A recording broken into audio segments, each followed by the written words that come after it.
Sabi kasi ng katrabaho ko, yung amoy daw nito parang amoy bakla. Yung sumasayaw ka sa sa bar house. Or sa yung entertainment ka sa clubhouse. Ganun daw yung amoy nito. Sabi ganun. Ano bang meron doon sa clubhouse?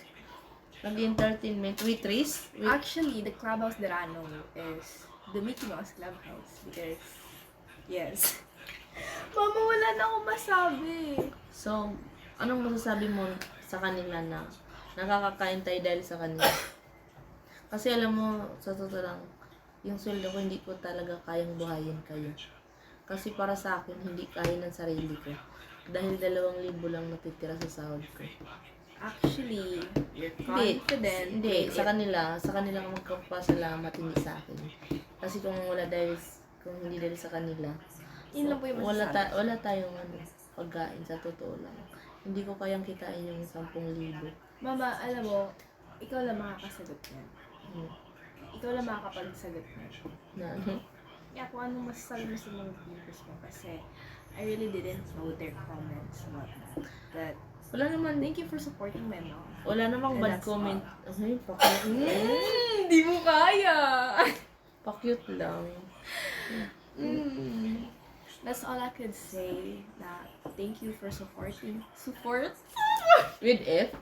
Sige. Alam mo, pag ikaw yung katabi ko, papasa talaga yung braso ko. Supporting. Actually, no. Hindi siya magkakapasa kasi trampoline ko yan. Sige na, ano masasabi mo sa mga viewers? That's all! Hindi kasi, di ba magdidibo ka, kailangan So, kung ano. ganito kasi yung gusto niyang sabihin ko sa inyo. So, I wanna express my deepest gratitude to you guys that you guys support my mom for her vlogging journey. That's all. And Naiyak ako. Oh, naiyak. Huwag ka umiyak. Kunin mo yung basahan.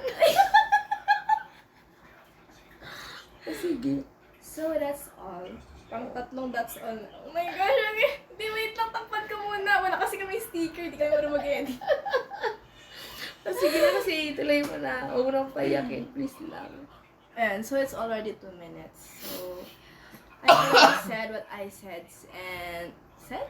and it is what it is. Again, thank you for supporting her. And I really appreciate you guys. Gando! So, how old are you? How old are you now? And those kind of information, respectfully, I wanna keep it in myself. Yes, because why not? It's my privacy. Oh? Oh, di mo kaya.